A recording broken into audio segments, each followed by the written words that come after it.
I could have easily spent my whole life. The thing I've always been running from is just myself. I've known for a long time I didn't want to have a family early. Any relationship is always going to be painful. I want to give my kids spiritual abundance of character. Despite all of the pain of the breakup itself, there was a relief and a sense of and I didn't like myself very much when I knew I was avoiding something. Welcome to the Willpower Podcast.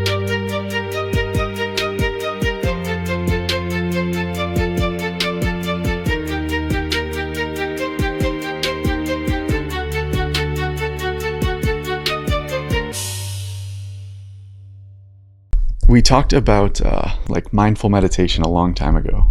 Is that something you practice normally? Yeah. What does that look like for you? I have moving and seated still meditations, right? Usually that's just, time on my cushion in the mornings and then mindfulness in like my running. It's my favorite place. Stretching or yoga. That's also dynamic, moving mindfulness. My favorite though is running. And I find that they complement each other really nicely. When I'm not doing one, but I am doing the other, I notice the impact of it after a few days or after a week, right? The other distinction for me is that there's a difference for me between maintenance mindfulness and like deepening the practice, or like kind of if I need to kind of clear out, I'll do a longer sit, but I'll do 10-minute maintenance sessions every morning, right? Just sit on the cushion, get quiet, come back to myself. So that's a lot of what my mindfulness practice looks like. And how does that practice then apply in your life? Where do you notice it? I don't know that this captures it, but the words that come to mind like regularly when I think about this is it makes it easier for me to come back to myself, to trust myself. It's staying connected and grounded here. And I usually need to do a little mindfulness, one form or another, as I find that I'm getting, anxious, wound up, stuck in it, and I can't seem to come back to that place of clarity deep down in myself. There's not choices I can make that bring me back to here. Then, I need to sit. Usually, that when I'm in that place, I need to go for a run. Like use my body, go through it. But really, the running or the seated silent meditation, all of it is just somewhere for me to encounter all of my resistance, all of that built up energy of wanting to avoid whatever it is that I want to avoid, and sitting with it long enough to allow it to be and allow it to start to pass through. Yeah, I think that's similar for me. Is it like when I do notice that I'm in some kind of anxious state or avoidant state or whatever that is, I now have a tool for like, okay, what do I do with that? Mm-hmm. And what do I do that's not like, okay, let me just turn on the TV or go get something to eat or do, any other form of coping. It's like, okay, how do I actually get in touch with what this thing is and not try to just push it away or run from it? Yeah, something that I specifically have found energy in is just asking myself, like, what am I avoiding? Or I will just take the broad attitude of, I'm going to go do what I'm avoiding now.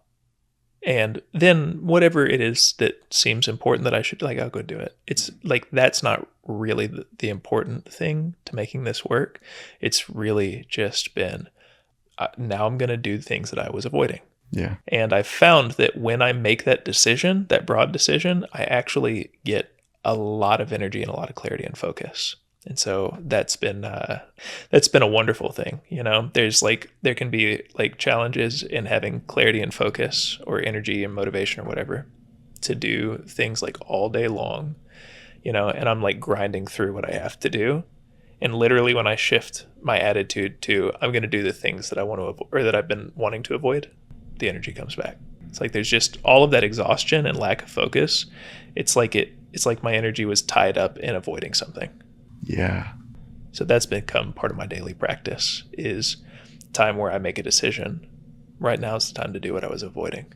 Yeah, I definitely can relate to this.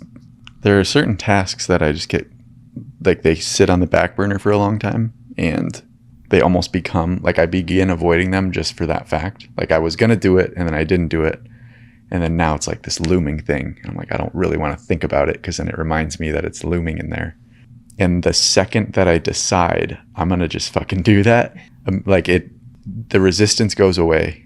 And yeah, it just like, it just takes that thing away. Like that thing that's been sitting over me, affecting me everywhere else too. It's not like it just like, it's when I'm doing this other thing, now I'm thinking about this, this one looming task. And so I think as soon as I decide I'm going to hit that thing, I'm going to just do it. And here it's as simple as like, it's just some random task. Like it could be my taxes or, recording something that I have to record. Yeah. But it's something about that moment of I'm done avoiding this. I'm going to do it. Clears everything up. Yeah. That used to be a hard decision for me to make, because it was just about like, it was only framed up in, I have to do it. And I didn't like myself very much when I knew I was avoiding something and wasn't finding the discipline or practicing the discipline enough to get it done. Mm-hmm. And so it'd be kind of like, it was like a negative motivator. Like, I don't like what I am or who I am right now, so I'd better get it done. And that could work. What has been a lot more effective is I know the energy that I get when I decide I'm going to handle whatever I've been avoiding, and I love that energy. And that's like the positive motivator. That's like having a clean room for me feels so good. Yeah. When I'm like, I don't like, there's no clutter, there's not stuff and it's not in an ideal state right now. It's not bad, but yeah, that's like something I strive towards versus, oh, my room is super messy, I need to clean it. It's a completely different energy. I've talked a lot about that on the podcast actually. And I think we talked about it at one point, but this like running away from versus running towards. Yeah. And changing that. Because there is, the truth is that running away from something is very powerful. Like it will get your ass in gear. But I'm curious what you have noticed in the long term in terms of using both. Well, if you can't find, I love that. Running away from, running towards. I've gotten in the habit of using the words like the positive intention and the negative intention. Like there's something I want to get out of, or something I don't like. I've gotten better at identifying, it going, well, what's the desire implicit in that thing that I don't like? And I get more mileage out of that, that fuel burns cleaner. But, if I can't find access to the desire, the positive intention, then my suffering can carry me a long way, and it's not fun. I don't really like it, It's usually done from a lot of times it's done from a constrained place, or if I get a wave of energy, there's almost some angst at the edges of how long before I fall back into it, trying to not fall back into it. And that's fine. Sometimes I think we got to work with that. I really do. But I find that generally I can go further and I can identify what it is that I want. And I can be you're oriented by what you don't want. It points some directions out to you. And then you go, all right, what is it that I actually want? And that's the place that I feel like I'm operating from, like an open, like more easeful state, especially when it has to do with other people. If I want to build relationships or, like build my practice, my clients, develop my relationship with my partner or whatever. We just go so much further whenever I can approach it from that more open, at ease place, as opposed to when I'm tight over it. Even if I got a damn good reason for it, just things move more easily. Yeah, the other thing about orientation is there are a lot more negative states than, like, there are a lot more ways that you could be in a state you're not happy with than you are happy with. And so if you just solely focus on getting away from one individual state, like let's say I don't want to be out of shape. And so if that's your sole motivator, you're going to like, what do you do? There's so many different options. They're probably not all like going to be great for you. What if you hate running? What if you don't like doing this thing? What if you're not going to ever be happy doing this? Whereas if you instead orient yourself towards whatever it is, and you find that positive end state, you're going towards something that you actually know you're going to want. Versus if you just run from the negative, you like, okay, I might just end up in a different negative state. Yeah. Imagine, running away from something in the dark. You're going to go somewhere that's not where you were, but that's a whole lot different from, having the lights on and you go, that's that out there. That's the place I'd like to be. And you run towards it, or you're like, there's like 3 places I'd like to be and a whole lot of space between them and a whole lot of stuff I don't want to get involved in between. And boy, have I done that. Yeah, I've certainly been in the dark. And it's funny for me, the thing I've always been running from is just myself. It's like my own critiques of myself. It's like just staying one step ahead of that. Like, what can I do today that will not make me feel bad about myself? Yeah. And then do that. And then the next day it's like, okay, we're starting from zero again. What can I do today? Yeah, these are like 2 different fuels.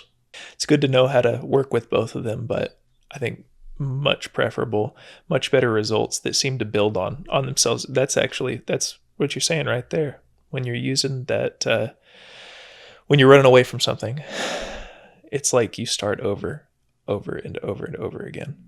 And when you know what it is you want, what draws you forward, I think that the times I've come from that place, it's just building on itself so much more naturally.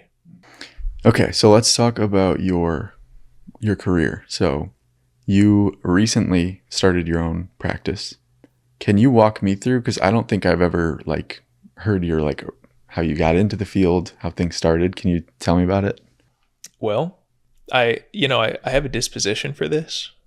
So I was really looking for somewhere to employ that disposition if I could find it, When I was a kid, I thought that I would be a pastor. And I realized, before I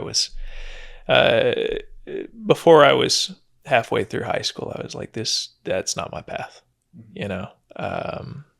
and there was a whole arc with that was really important in my life. But, I walked away from that path and walked away from my religion for a while and spirituality and all of that. And I went and ended up studying philosophy, which is not a marketable degree. But man, it felt important to me. I'm so grateful that I had the privilege to be able to do that.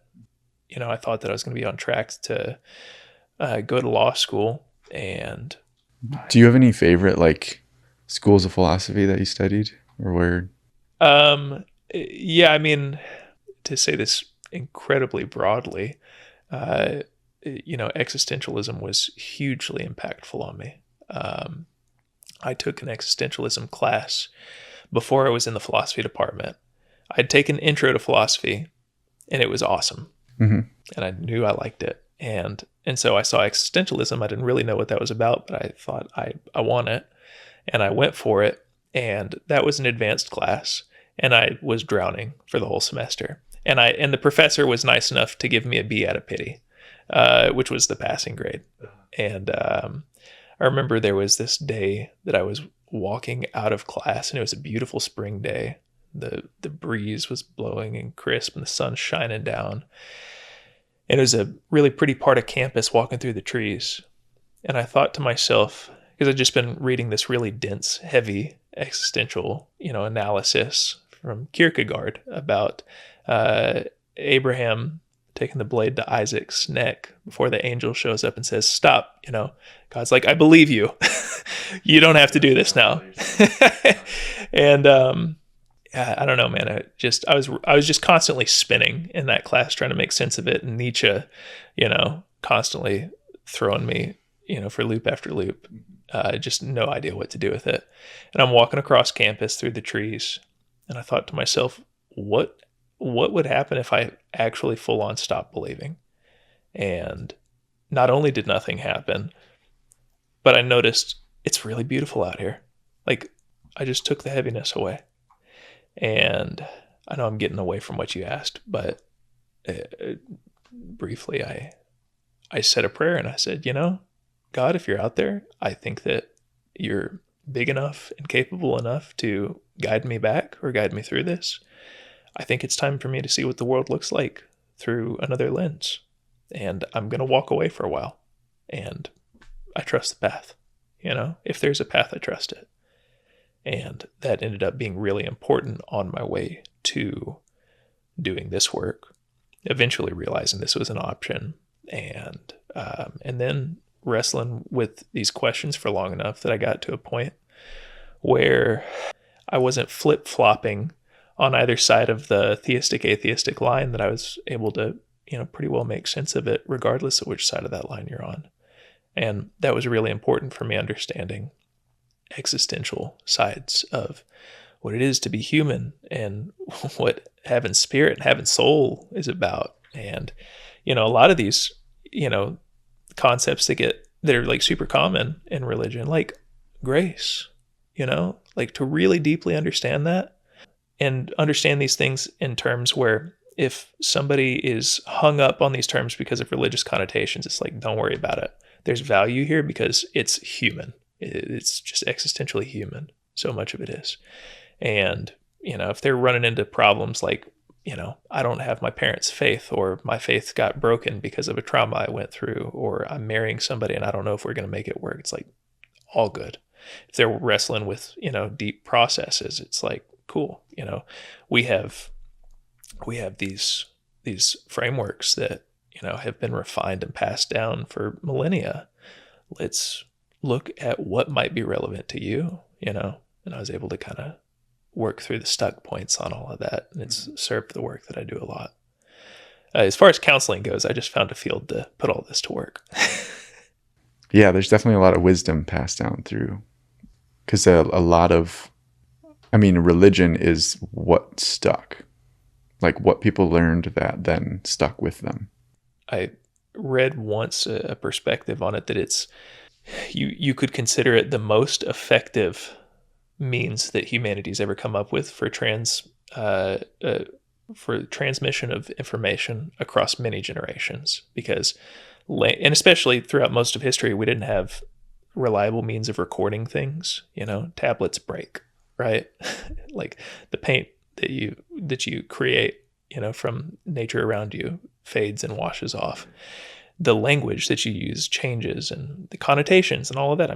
Look at how different English has been, over several hundred years.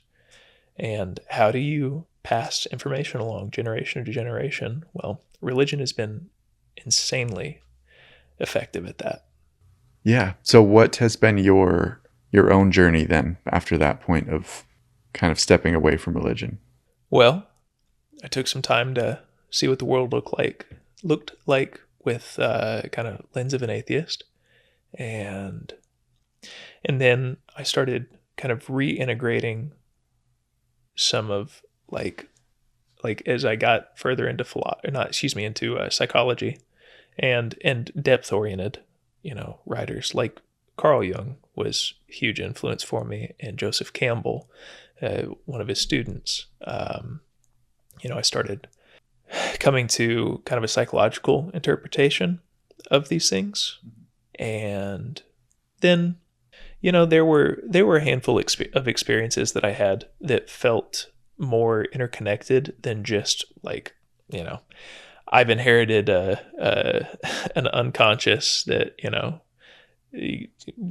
goes back and connects us all. And, that's just the point of connection, is that I carry the same hardware and software too. I had experiences that felt connected, beyond me. And I kept thinking, these are hard to put into the model. Not sure what to do with these yet. And then, there was finally just a big experience. And I was like, it doesn't matter if it's beyond me or if it's like within me, and it's like in the depths of the unconscious. I am small compared to it, and I do need to respect it. And I encounter it and reckon with it because there's a big, huge, giant universe here, outside and within, and I'm just a little player in it. I'm not all powerful, and I don't have certainty on things that are important, and I still have to make decisions anyway. And I don't know, it just it helped me go past whether it was it's valid. The vast majority of it doesn't really matter to me if it's beyond or within. There's just so much similarity, and it still has to be navigated. Yeah, I think there's a lot of truth there, that there are, in either case. For me, I tend to fall in the category of the atheist. Like, I have those lenses on, and I think I just always have. I've never, I didn't grow up religious, and so that's just been kind of the default, I guess. But there's this idea I think it comes from Buddhism, but about how there's this idea of like a oneness of the universe. And I've been following Sam Harris's Waking Up app for a couple of years now. And he is, I believe still, but he's been like an atheist and written many books about atheism, and yet still is very much into Buddhism and a lot of Eastern philosophy. And yeah, it's like I'm thinking right now, like this bookshelf here, I don't believe that this bookshelf is a part of me, but my experience of that is completely contained within this universe, which is self-contained. That's the oneness. And everything that I interact with is fully contained in that. And so there is like what you were saying about the universe within versus without. There's so much that there's a huge illusion that we're all living in, which is I am here and everything else is out there, when really everything out there that I'm experiencing is right here. It's all contained within the same place. Yeah. Like you said, it doesn't really matter. It's still true. Yeah. Now, this is distinct from people using their belief system to restrict other people's ability to live a, full, happy, generally free life. I'm not equating those, but it's also my prerogative that if somebody is making choices that are causing them suffering, but they're not putting anybody else in danger, they're not, generally speaking, restricting other people's ability to function in their lives and do what they need to do. Okay. It's been plenty of times in my life where I'll say that, just in terms of the fact that I spent time stuck there, we can say that I needed to sit there and suffer for a while, so if somebody's belief system isn't serving them, that's it. Ultimately, that's their process and their path. Right. So yeah, it also doesn't bother me if we've got different, views on this kind of thing. Right. And it's almost like in that case, yeah. I mean, there's a couple different ways to think about that. One is like, is it your responsibility? And then two is like, would it even help? Like, would you trying to interject even make the difference? Or is it really something they need to process through on their own? When I was a kid thinking that I wanted to be a pastor, I really could not square myself with the evangelical pressure that I felt. It's like, I don't know how to tell these people that they're wrong, and and that, the majority of the world was born into places that they just, or not majority, but there's places in the world people are born that like, they just don't get exposed to this, and sorry, you're out of luck.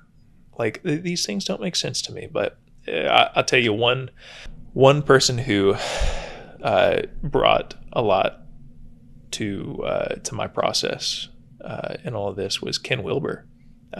He's an American philosopher. He's still alive. And he talked about spirituality or the spiritual path as kind of, it is something that, like, there's all these traditions that offer paths and guidance on it, but you can go verify for yourself. Just like, go start your mindfulness practice, go implement these things and test them for yourselves. And we're not testing them empirically externally. We're testing them by our experience internally. And his perspective was that, the purpose of these things was, the further down that path you get, it's an increasingly, like mystical path, that word meaning, it's about communion with whatever is bigger than you individually, like yourself connecting to what is bigger than you. And it's not something that has to be mediated or restricted. It's like, it's there, even Catholicism has a history of its own mystics who pursued direct communion and had their mindfulness practices and described similar processes and all that. So yeah, if somebody's real attached to describing this and in terms of God and Christ and their familiar saints or whatever, or if it's an atheistic perspective and none of that's around, but it's uncanny how we increasingly have like integration of our depths by being quiet and sitting still. Great. You feel like you have more a more honed sense of intuition when you have this practice. Great. We can argue about how it works, but it seems to be working. Yeah. I have a couple related stories. There was one guy I was talking with, this was a while back, and he was along, like, he was very spiritual, into very like woo-woo type of beliefs, and I was almost like getting ready for like a little like sparring, intellectual sparring, like I'm going to take this guy out. Yeah. And what he said was like, we talked for a little bit and then he was just kind of like, I don't really care if it's like real or not, or like how it works. I just know that like me believing this works for me. Yeah. And I don't really care to look too close at it. Mm-hmm. So like his perspective was just, I'm not going to like, there's no need for me to dig into this thing. I can just like be okay with believing in the universe, or that things are looking out for me, and that works for me. Yeah. I think that it's important, and this is not a comment about that guy. This is just a general thing. I think that it's important that we have times in our life, and I think it probably to lesser extents repeats again and again. But I think it's really valuable to have a time in our life where we just fucking tear apart, our beliefs and just doubt and question and dig a ton. And it's to some extent dysfunctional. It's like, it's not helpful, but you're clearing things out so that you can rebuild in a more intentional way. And the rebuilding part of this is what I want to get at from what you just said there. I think that some practice of faith is unavoidable. This is the existential integration of these religious ideas and concepts. We don't get to have certainty about almost anything, and yet we still have to make decisions and have ways that we think that inform how to make those decisions. And there's real consequences and there's real pain out there, and you can't get out of making mistakes, all of these things. And so we do end up putting faith in something. And there's a point in my process where I realized I have doubted and picked things apart in myself for so long. And I actually really, I believed, I had an emerging conviction that I might be wrong, and I will sometimes be wrong. And I need to make some decisions here and move forward and build off of those. And it served me to question everything that I thought and believed and all of that. And if it wasn't time before, it's absolutely time now that I need to start having a position and building from there and dealing with the consequences of the places that it's not perfect. Like, that's required to go be effective in the world. Yeah. This making me think of our conversation about buying a car. Yeah. Like, there's a certain point where you have to turn off the the part where you're like, okay, is this the right decision? There's a point where you have to just have faith and just be like, okay, this is what I'm doing and I'm sticking with this decision. So yeah, I can totally see where faith is necessary at a certain point. Just if for nothing else, just so you can almost like shut that part of your brain off that will just continue spinning. And it will. It will. And the car has been a really fun place to work through this because we both just replaced our cars. This car for me is more than just, something to get me to and from. It's like integrating things that I loved since I was a kid, but I would never let myself really, I don't know, consider. I wouldn't let myself go here. And it's funny how I love my new car. But I told you how I spent 5 months just sweating over the details, trying to make the decision and factor all of these, considerations in. And there was years of thinking about it before that. It won't be like this the next time I get a car. But I worked through some silly stuff. It's funny how much went into this.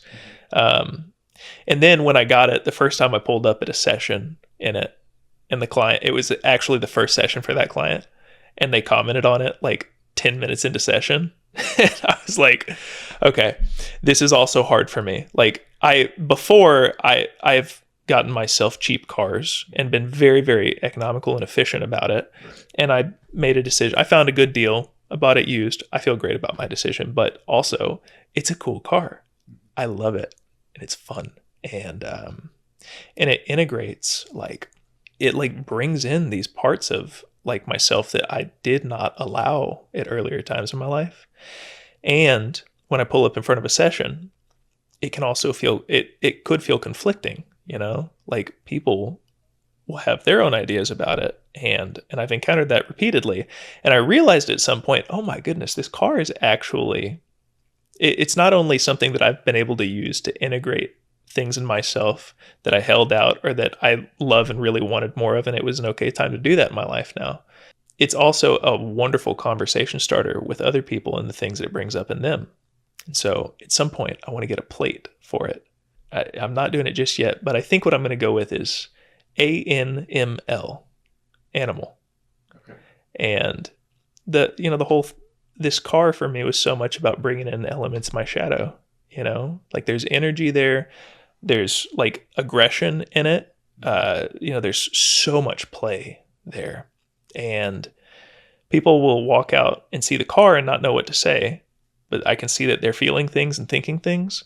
The plate, they'll go, oh, that's interesting. What is that? And that can kick the conversation off. And we can sit here and talk about, what does this represent to you? What desires does this hit in you? What limits or blocks, on yourself does this hit? What does it mean to you that I pulled up in it, that we have an exchange between us? It's drawing out all these different layers, and it's actually been really exciting in that way. Yeah, that's a good, I like that, as a conversation starter. I think in America, in specifically, we have there's a lot of tension around things like that. Cars, money, houses, stuff like that. There's a lot of tension. My great aunt from Germany was in the States 2 summers ago. This was right after I'd bought my house. And I was showing my aunt and uncle pictures of it. And then my great aunt is like, oh, how much was it? And no one else had ever asked me that except for her. And yeah, so I can see where there's a lot of certain tensions around having a nice car. And I can also relate to, there was one time where I paid for a coaching program for someone who I knew, or from a coach that I knew. And I was happy with doing it, but it was also expensive. And then I saw him and he had a new chain on. Yeah. And I was like, fuck, what? And he had a haircut and I was like, what? It definitely brought up things. Yeah. So yeah, I like that you're using that as something to talk about and not just that's really cool.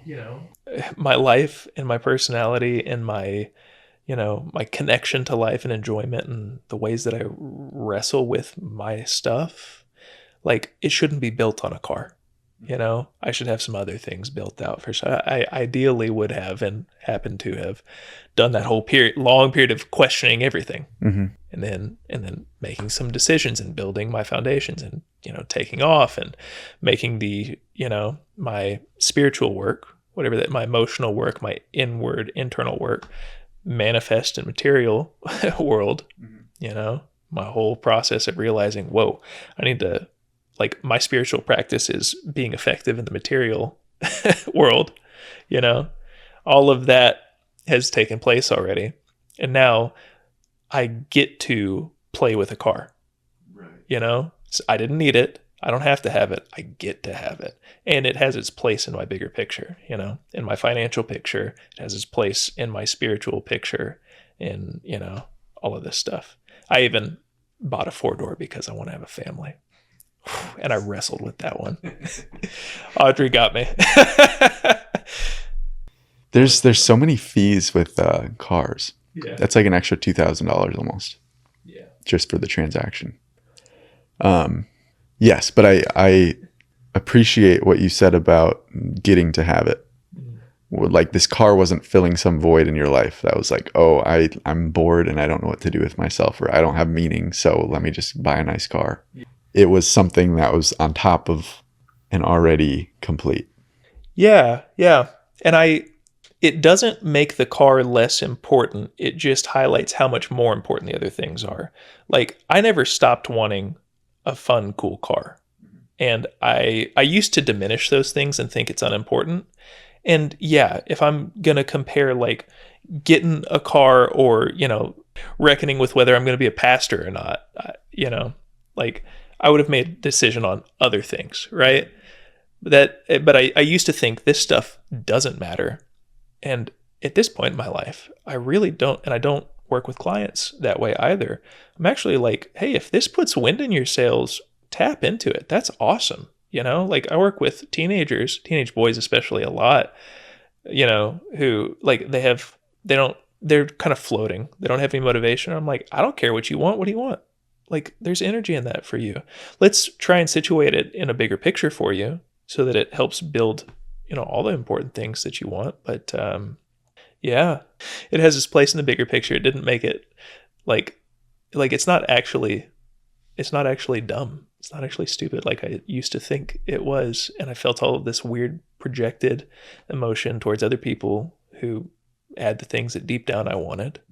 There's something in, do you know much about Greek philosophies like Stoicism, or I think I'm blanking on which one. It's either cynicism or skepticism, like that school.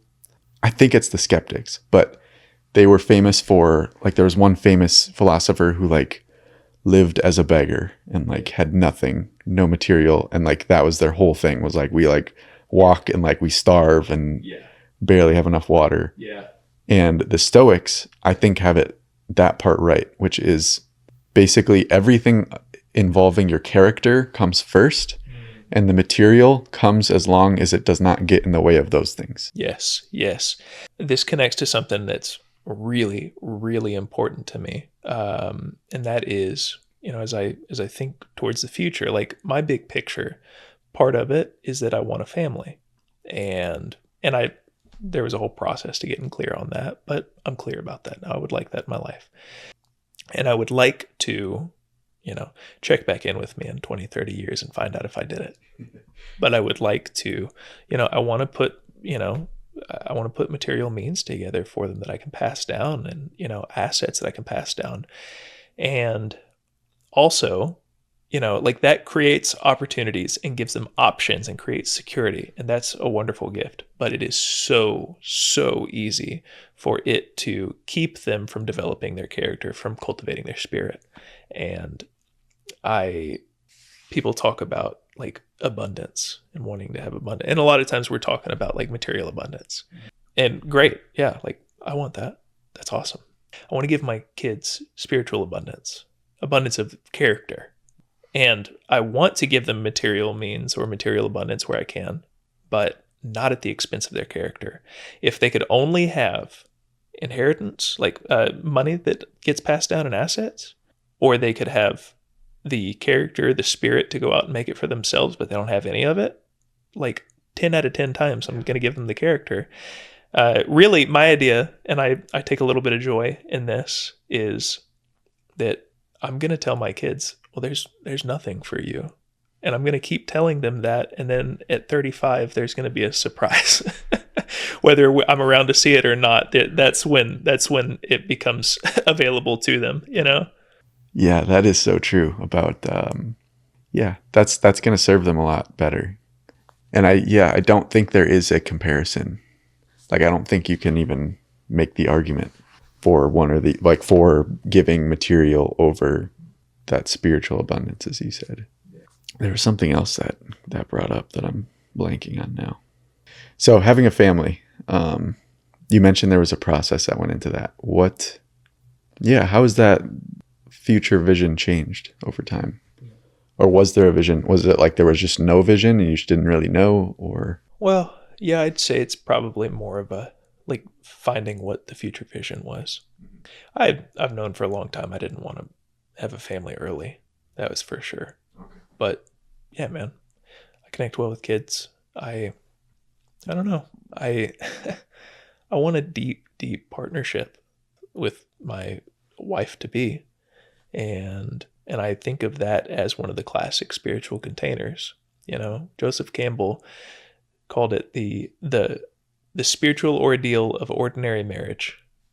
And part of that is that we each give like our kids will inherit a spirit from us. They'll inherit a spirit of relationship from how our marriage works too. And, an image that orients me in all of this is I think I've probably said this to you before. I think about just like the unending line of generations of which I'm just a little part in. Like, I have a very brief time at the wheel to make my contribution. I could end my time at the wheel and have a net negative contribution. I've only taken, or I've contributed something. And sorry, this is the line of the generations, your descendants. Ancestors. My ancestors, my descendants. So you could literally crash the line. Like you could end it. Yeah, absolutely. Well, a line that goes unendingly, you know what I mean, unendingly before me, and that there's been generations of making progress in various ways, and there's ups and downs, but here I am. What am I going to do with it? And literally every single person is in this position in the relevant times in their life. And when I think about that, that's one of the places that I can, like, present right here, right now, feel a sense of the eternal, totally sober. And yeah, man, when I think about that, like back when I was like tearing apart all my beliefs and doubting and questioning everything, you wrestle with, what's the point of anything? Is there any meaning? I had to figure out, well, what the fuck is meaning and purpose, and where does it come from? And what do I do if I can't ultimately conclude that the world is a meaningful place? What do I do then? There's an answer to that, by the way. And even if all of this burns out and we don't live forever and there's not something that comes after this, well, for as long as we're around doing this, as long as I'm here and not opting out, I could have a miserable ride or I could make something of it. And like, the most meaningful experiences that I've had have been ones where I had a sense of connection to something bigger than me. And one such connection point is that generational line, and the opportunity to play a role in it feels way bigger than me. And it also is not bigger than me, but just abstract, like I want to change the world. It's like, no, this is specifically related. I have a place in this, and no matter what decisions I make, I'm going to have an influence on it. And I was like, oh, cool. This is one of the places I make a contribution. And it starts with working on me. And then from there, it expands outwards, Yeah, that, like, there are times where I've connected with that. Because for some reason, it just doesn't seem obvious. But the fact that I have a chain of ancestors going back forever, like until the start of life really, is incredible. And even thinking about, like, okay, 2,000 years ago, there was someone who was my ancestor. Yeah. That's crazy. Yeah.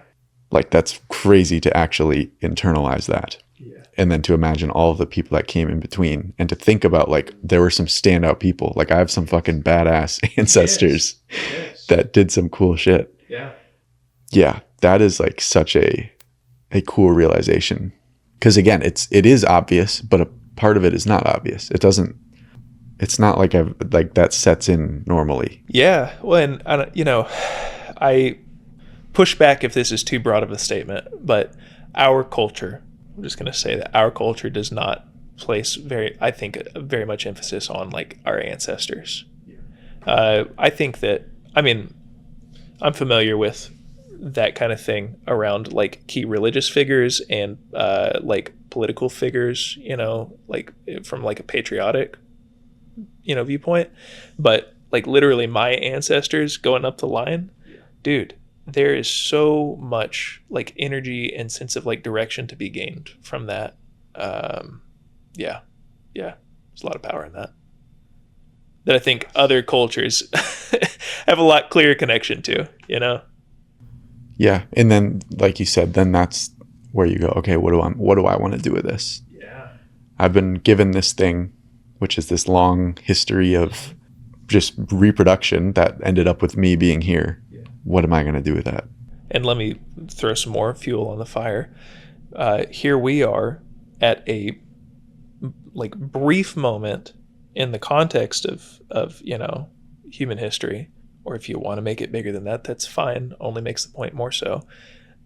Where we have, despite challenges all around, we have like more opportunity than has ever been at hand. And most people will, can I say that? I don't know. Lots of people are not going to make meaningful use of that in the big picture. And there's no judgment from me on that. I think that it's really hard to have perspective on this because the timelines I'm talking about are radically bigger than us. As far as our life is concerned, we've never seen anything otherwise, and our parents probably didn't, and their parents maybe didn't, maybe went through the Great Depression as kids or something like that. But there's just been this kind of opportunity and growth of, global economies this whole time. We have so much opportunity right now. This is such a huge moment, where there's like, all things considered, tons of security and stability and opportunity. And I'll also acknowledge, like, I'm in a position of privilege in like a lot of ways, so I hope to make good use of my privilege. But at the same time, even those who are less privileged are still privileged in the historical context. Yeah. As in, them 2,000 years ago would love to be them today. I think that, I think there's, I'm thinking about a whole wide general audience right here, right now. But yeah.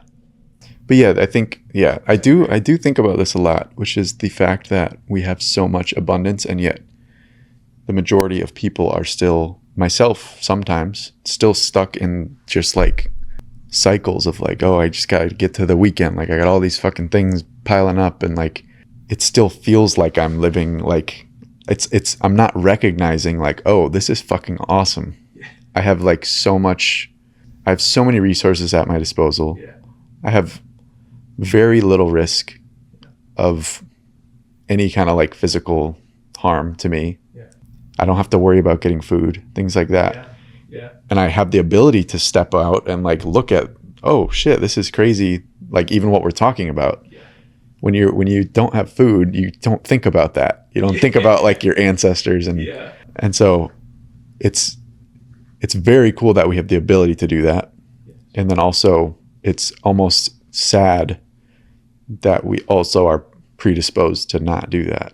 That a lot of people get stuck in cycles of just getting by. Yeah. I consider myself lucky to have any perspective around this, because I think the more common scenario is that people are not aware of it or not connected to this, don't have perspective around it.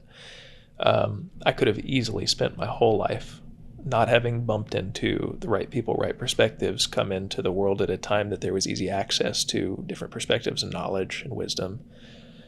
And I could have lived my life as just like, just a little ant. And in so many ways I still am, but you get what I'm saying? Yeah. So this is another big thing for me, is the ways that I've learned how to tap into gratitude. Like with this, I learned how to connect to a sense of the big picture and discover what that means to me and for me. But then, like, I've clarified enough of that. And this is one of the first things that I do with my clients too, because it just has such a huge impact in orienting somebody's life and their energies, their emotions, all of this, the ways that they think. Let's get clear. Let's at least check in and refresh your big picture, or make sure that you have a clear connection with it, because everything that you do is connected to it. And when it's all oriented, like, you're going to be more deeply integrated in yourself, and all of your energies are going to be going, working together. That's what integrity is integration of all of your parts, and then all of these parts with the roles that you play out in the world and relationships you have. And integrity is awesome because it feels good.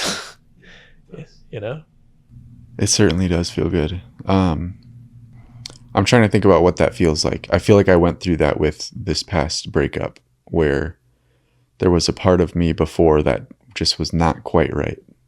And I kind of knew that I wasn't living fully true to myself. Yeah.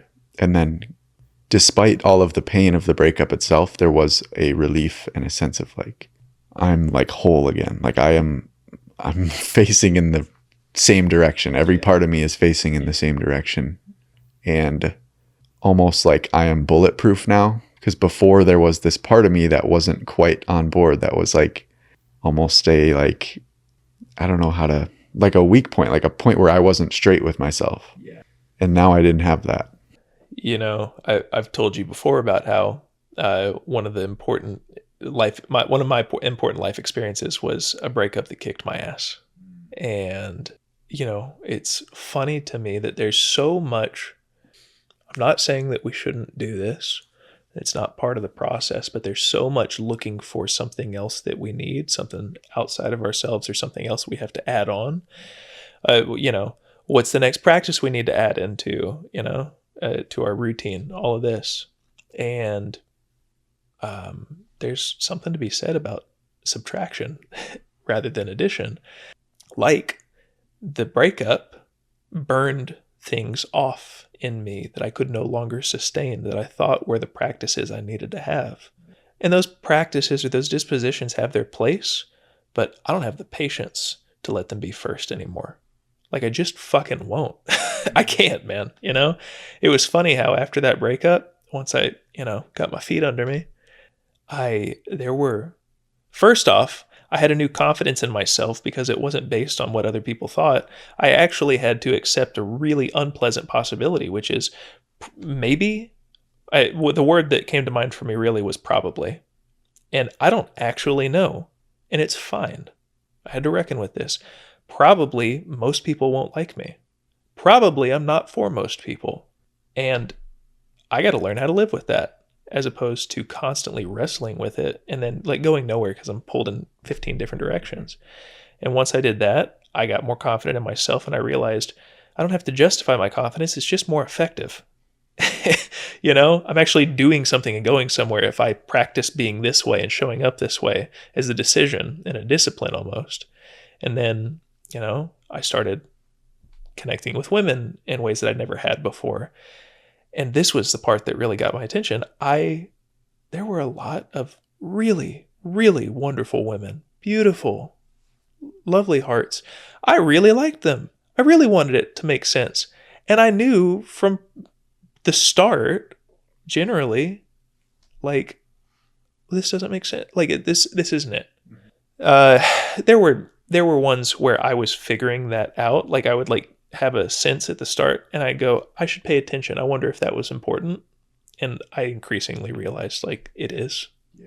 But it was interesting that even there were women who were, like, really great, like, I actually, like, had very real feelings for, and all of that also, this isn't it, and that's okay. And that came from having this stuff burned off in me too. So going through these painful experiences and having things actually reduced out of us, bringing us to greater clarity.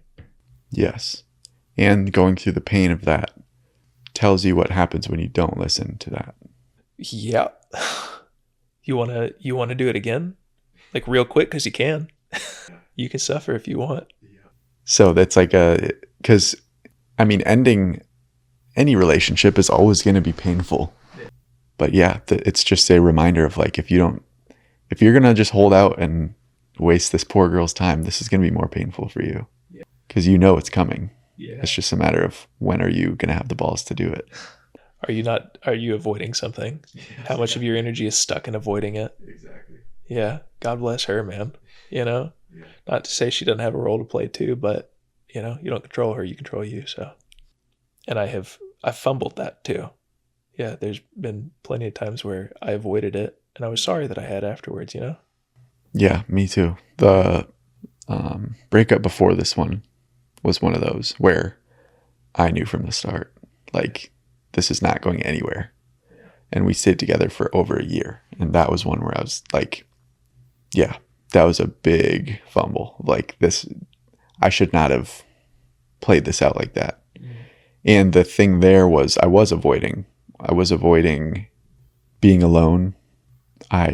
This was like when the pandemic was like full force. Yeah. So like I had this thought that was like, I'm not meeting anyone else. Yeah. If I break up with her, I'm going to be alone for a while. Yeah.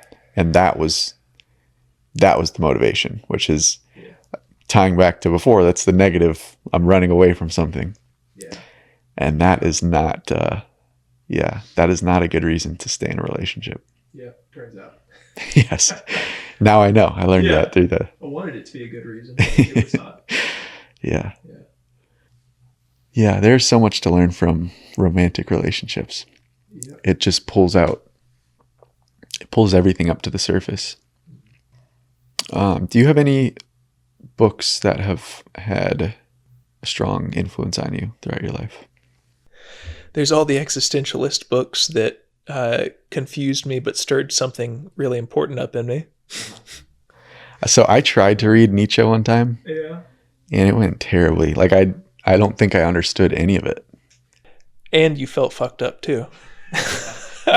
If you had an experience anything like mine. Yeah. Yeah, dude. Nietzsche was a trip. Books that, I mean, Beyond Good and Evil by Nietzsche was one that when I read it, I had no clue what I was reading, but I felt it, and it was fucking with me. There was Being in Time by Martin Heidegger that was, that was another one of those books that was like opening me to kind of an existential perspective on spirituality. It was really beautiful. But books that I did understand when I read them. Robert Pirsig, Zen and the Art of Motorcycle Maintenance. That book was so awesome. And I actually read it while I was on a motorcycle trip, on my very first ever motorcycle trip, because I've done several of them.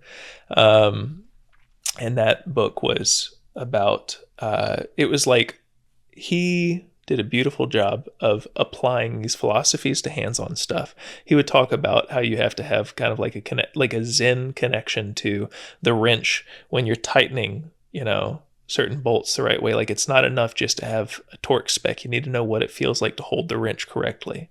There's a relationship between you and the bike. The motorcycle is a whole series of ideas cast into various materials and shapes, right? The shapes were ideas too. The tolerances to make this whole thing, all these different systems run together are all ideas as well. Again, this was bringing like spiritual and material together for me. There was Joseph Campbell, The Hero with 1,000 Faces. I read that while I was on my little hero's journey, another motorcycle trip. That's one of my favorite ways to run away.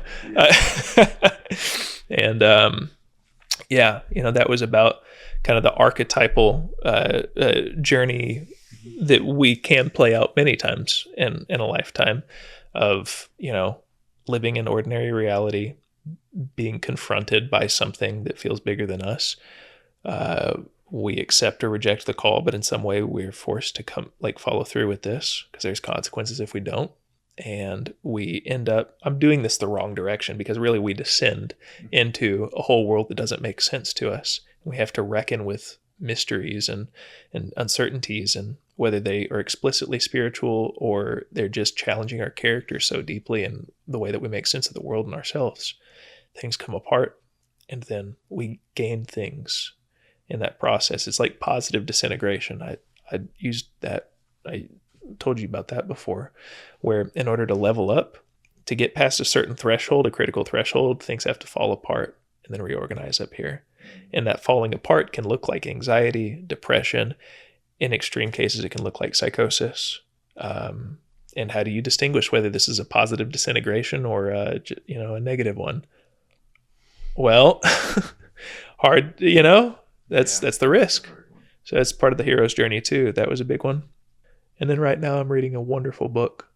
It's called The Bitcoin Standard. And it's the first 2/3 of the book are just like economic theory and historical analysis by a guy from the Austrian school. And I'm about 2/3 of the way through. Like literally this morning I got to the chapter where he's like, all right, let's get serious about Bitcoin.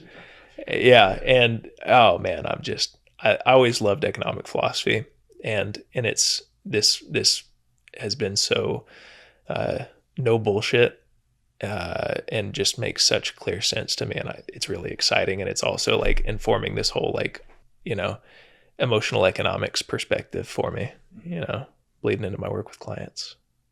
I just threw a whole lot of stuff at you. I didn't give you time to say anything back. Sorry. Yeah. No, I started reading a book a couple of years ago called The History of Money, and that was similar, but I didn't quit. I didn't get into it. I couldn't at that time. This was, I forget what they were talking about. It was like, it started way back. It was like 1700s. Here's how credit was like even working back then. Yeah. Joseph Campbell. I don't think I've read, or I have not read what's it called? The Hero with a Thousand Faces. 1,000 Faces. Okay. Yeah. I've heard of his hero's journey. Yeah, and I was going to say with the positive disintegration, that's a tricky one, because there is. Yeah, someone said that to me recently. They said you can get 80% of the way building structures for your life, but to get the last 20%, you have to break them all down, and that's a hard one. I think I'm somewhat in the midst of that. I have been for the past maybe year. It started with, a lot of it is also related to this positive negative, where I used to be very negative driven, and that worked for me. That like motivated me. And then there's a point where I was like, okay, can I maybe switch over? And then that involved a whole letting go process, because a lot of the things I was doing, I was no longer doing. And a lot of the things that I defined myself by, like I used to run a lot. I would run like 20 plus miles a week, every week for like multiple years. I did that. Wow. And so that was like a part of my identity. It was like, I'm not even a good runner, but I fucking run. Like I put in the miles. And I had to let go of that. Other things I also had to let go of. And then I also noticed there were parts of me that would come out that would almost take advantage of, like, dad's not home was the feeling. Like the dad who like yells at you for doing the bad stuff. They're like, oh shit, he's gone. We can do whatever we want. We can eat like shit. We can watch TV. We can watch YouTube. We can just fuck off and do whatever. Or we don't have to go for a run today. So that was kind of the disintegration. It's been nice coming out the other side, noticing that I don't need the negative. So one example that's come up just this past couple of weeks, my cold plunge in the backyard. I used to do it every single day, like for the first 2 years that I owned it. And it was a must. It's like, you have to do this. And then it was broken for a little bit. I fixed it and then just got back around to being able to use it again. And this time I was like, I'm going to go in it if I feel like I want to, like if it seems right. And I did it like 4 days out of the past week. So it's like a proof point to me. Like I can be drawn to things that are still good for me. It doesn't need to be this like brute force, do it or else. You need to do this. Yeah. You know, the brute force approach can, even that, you know, like that's important and that's needed sometimes. Like I took a brute force approach to picking apart my beliefs, right? But even that works better when it's done because you're drawn towards like a future that you care about, you're inspired about, you're excited about, you know, like that, because there's energy in that versus like the brute force approach from the negative perspective, like trying to get away from something is just depleting, and you just deplete further, or you can deplete further and further and further, you know. It's incredible how far we can push ourselves. Yeah. But I much prefer doing that when I've got a really, really great reason to do it, you know, if I even have to, you know, if there's some restructuring, you know, in me that I need to do, things I'm avoiding, right? It's no longer I judge myself for avoiding things and wish I was somebody else, or don't respect myself for it. Like that'll work. But I just really love the energy I get whenever I decide I'm going to do what I was avoiding. Yes. Yeah. And that's what the cold plunge was this week. A couple days were just like slow moving and I wasn't in the like best mood. And then that was my thought, was like, okay, how can I pull myself into a better mood? And I was like, oh, the cold plunge would be nice. And that, it was like I was inspired to go in the cold plunge. It wasn't, you need to do this because you do it every day. Get in there. So there are different groups and like foci in my work and my counseling that, you know, that I get real excited about. And one of them, and these things in general, I'm trying to think if there's an exception I can come up with. They all relate to things that I've gone through, but you know, you get in there, you see the territory for yourself, you flounder and wrestle for a while in it, and you get to know it, right? I'll help folks with a lot of different things, but man, I get pumped up to help with the ones where I'm like, I've been in that territory. I recognize what you're saying. Let's fucking go. And I love, and especially like the field of counseling is like, it can be such a like a feminine oriented field, and that's not a bad thing. Like that is so valuable and important in so many ways, and a lot of men don't want to do it, or a lot of husbands are getting dragged there and not really open to it, don't want to be doing it, you know, because I think a lot of times there's maybe not an appreciation of, there can be perspective on what's like toxic masculinity, but there's not an appreciation of what's important in it and valuable in it, what's to be cultivated in it, and what men have worked so hard to cultivate in it, that like in a lot of ways, like they're confronted and required to do, you know? And of course they want to be treated with, you know, we want to be treated with respect, just like, you know, just like women in their femininity want to be respected in that. And, you know, we in many ways are in a time right now where there is, I used to say it was like, I know 101 ways not to be a man, but I'm not clear who I can trust on how to be a man. And that makes you go figure a lot out for yourself. It sucks making mistakes in a climate that sometimes can feel not very friendly towards masculinity, and you trying to figure it out. You know, there's so many people, there's so many young men, there's so many men in middle age who are like, you know, this marriage is falling apart, and I've done everything I thought I was supposed to do, and I've backed off in all these ways, and they're like, I can't fix it by fixing her, and I know that wasn't the answer anyway.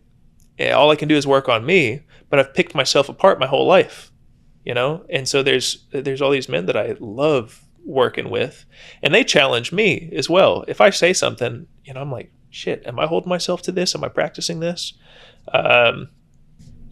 Integrating positive masculinity and how you do that in ways that don't cut off our emotional world, our inner world in general, because if you do that, you're cutting yourself off from your energy and your direction, right? Everybody wants to talk about, like how attractive a man who has a clear sense of purpose and direction is. You get that from out of the emotional realm, and you live with it. And that's how you know when it begins to shift in ways that are actually important in the big picture. Part of the strength of masculinity is being able to cut off and set aside your emotions. But if we do that and leave it cut off and locked away, it just builds up and turns into our shadow, and it operates in places like that's the guys who are calling saying, I drink and it gets out of hand and I black out and I do things that I can't believe I did, or I had an affair and I don't know what happened. I love my family, but I forgot about them. It's like this, like you can't just cut it off. That's not the whole answer, right? Like congrats on figuring out how to have the discipline to be able to do it. There are places. You need to learn how to integrate all of this too. And that's after all the work put into figuring out how to be a man, like, well, that's part of being a man too. And I love that work, in all the ways that it enlivens us and allows us to lead even more effectively and to feel even more deeply and to, have an intuitive sense within ourselves and all of that. Right. So knowing how to cut that off, but then reintegrate it, bring it back. Yeah. You don't want to have effectively been avoiding your emotional world too, because there's, the kinds of consequences you get into then are like you can have a heart attack or stroke early, right? That's the impact on your body. And that is very common for men. You behave in ways that, are shocking or incredibly disruptive to your life and what you've built. These things just like slip out and you're like, I don't know what came over me. Right. Or addictions, these are another outlet for this like unacknowledged, unprocessed energy in us. What is something that you're currently struggling with? In regards to in general or around like masculinity and its integration? My partner, her name is Audrey. Audrey and I are planning a big road trip. We're going to leave next month and we'll be gone the rest of the year and into the next year. And we're going to be living in several different places and feeling out the communities to see where we'd like to move, buy a house, start our family. And, there's a timeline here that's related to, having kids and when does she want to have her kids by, at the late end, right? And when it's time to make big commitments, that in and of itself is challenging. I'm challenged in this relationship over and over and over again, and deeply so. Not by like it's not by some kind of shortcoming, and certainly not in her or myself. It's this challenge of how do I lead us at the times when it's needed from me? How do I lead us effectively to create a partnership and not just to create, like stale roles? Mm-hmm. How do I identify what's most important to me and know when I actually really need to hold to that? Because I don't want to be a dick. I don't want to be unfair to her. There's been so many times that we had this long-standing issue between us, and I was truly, from like the depths of my heart, I was giving everything I had to try to find middle ground. And you know what, like radically turned things around and cleared the air for both of us and actually made us both incredibly happy and like we fucking moved forward. It's when I got clear. I was like, hey, actually this doesn't work for me. Like, this is what I'm available for. I've been trying so hard to change this and it's not changing. This is what I'm available for. And if you want to be a part of this, I really want you to be a part of it. And I've apologized to her and this is ironic to me. I've apologized for the lack of clarity I've created at times by not having a firm position, like that's a risk, am I lacking humility? Well, there's been times where it seems what I really needed to do is just be clear. This is what I'm available for. And yeah, man, there are things that are important to me that like are not part of certain philosophies out there, like not rigidly part of a you know, like the polarity communities that, you know, I hear their philosophies and all. I think it's really important. I think it's wonderful. I think we can learn to cultivate those spaces to care for the productive tensions in our relationships, to care for the cultivating attraction and depth of our intimacy.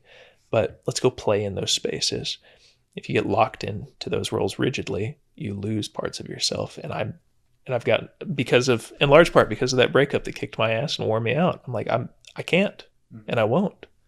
And so, you know, like creating a partnership through all of these things and letting go of all the ways that I get afraid of how I might compare with somebody else. It's like, Jesus, Hunter, you're like trading your authentic future with what you're actually capable of for like fear of, do you measure up to other people's expectations? Like this goes back to that thing where I need to make some decisions about my beliefs and stick with them and build and risk being off on some of these, but I gotta walk my path.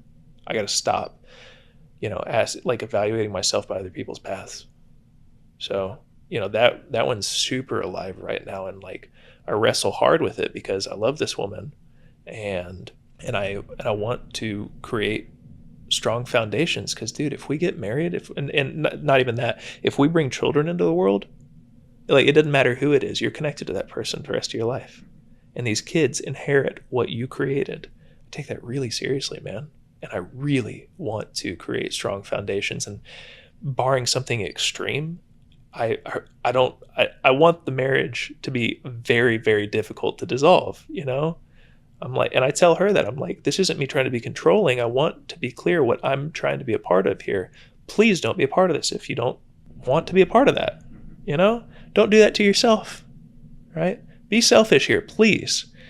And yeah, man, yeah, it's constant, not constant, but I just over and over again wrestle with like, I don't know, who am I on somebody else's path? And it's like, no, dude, you're gambling your future when you do that. And my heart and my clarity and whatever masculine qualities that I have cultivated, I fucking lose them when I play that game. And this brings it up. Yeah, that's a huge one. It's like knowing what games you're playing and knowing when you're playing someone else's game. What to kind of continue on that path, what does your dream life look like? Excuse me. My dream life is I have a deep partnership that me and my partner have cultivated together, me and my wife, where we both, like, that's a container where we get to grow. And it gives us certain conditions where we get to grow that we might not get to have otherwise. And I want to continue to like deepen in my own sense of integrity and building a life on that. Because you can build a whole life and make money and be effective without integral foundations, but there's a price for that. So it's actually like it's intentional to build on foundations of integrity. And there's temptations constantly to not do it, you know, like, and there's areas where sometimes I'm watching myself wrestle with it. I'm like, okay, why is this so important to me? Got to come back to that, but continue to build my life on integral foundations and, you know, have the adventure of raising kids and giving them character and spirit and like wonder and, you know, depth, teaching them to be effective in the world and effective in their hearts and spirits, and like having the material abundance that can come from doing that work. Want to be in nature, want to travel some, stay healthy and active and connect, and ultimately like my sense of purpose, I want to be, and this is something that I have to work my whole life to grow into and try to be of service in, but I would like to serve as a steward to the people that I love and to my community. I want to be a steward to the collective spirit, right? And that requires me to keep fucking growing. That's what I want. All right, Hunter Waters, thank you for coming on, brother. Do you want to tell people where they can keep up with you or find out more about your work? Yeah, man. My website is super straightforward, hunterwaters.net. I have an Instagram that I have a hot and cold relationship with, so I can't in full faith promote that. But yeah, man, as I'm working on, I've got some new groups that I'm doing, and there's information about that on the website, as well as, you know, areas that I specialize in. And, you know, people can reach out to me through that. My number's on there. There's a contact form. And honestly, man, you know, any way that I can continue to grow in this work and be of service to people, you know, if any of this speaks to them and I can be of service, or we have a rich conversation to have, you know, I hope that they might reach out. Awesome. Yeah. Well, thank you, man. Thank you. Bye, everybody.